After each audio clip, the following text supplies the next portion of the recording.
Hey everyone, welcome back.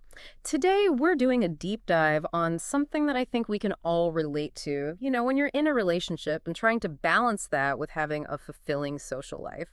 More specifically, how do couples set boundaries with friends? It's something we all think about, but might not always talk about openly. Yeah, absolutely. And it's way more common than people might realize.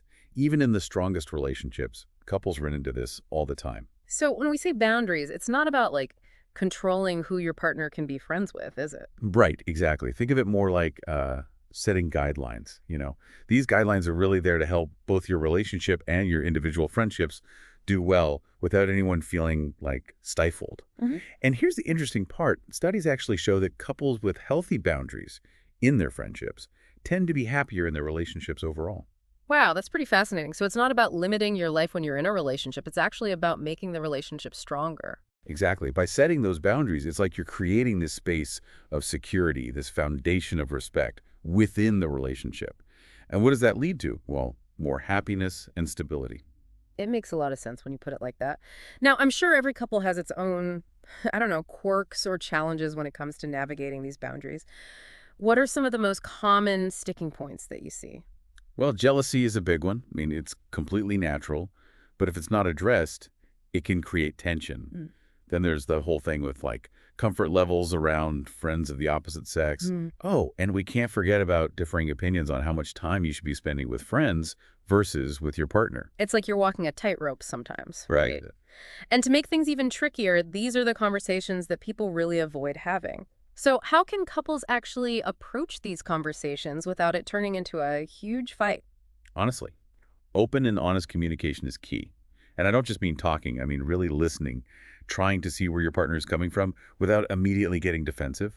Yeah, that makes sense. But how do you actually do that? Like, what does healthy communication look like in this context? Okay, so instead of being like, you're always hanging out with your friends, try something like, hey, how are you feeling about the amount of time we spend together versus the time you spend with your friends?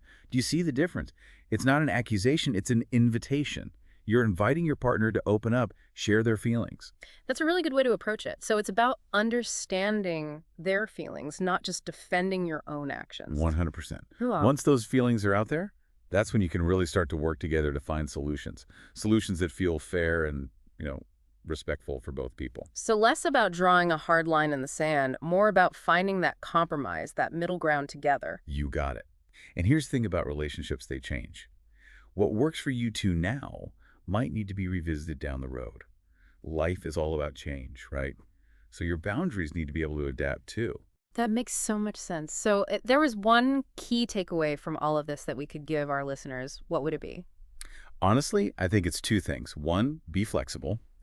And two, make communication a constant. You have to be willing to have those tough conversations sometimes and to adapt as life throws you curveballs. And remember, setting those boundaries in your friendships isn't about restricting yourselves. It's about cultivating a relationship that's built on respect, on understanding, on a shared vision for the future. That's such an important reminder. It might not be easy, but it's so worth it. Now, thinking about your own relationships for a second, is there anywhere you feel like those boundaries could use a little tweaking? Just something for all of us to consider.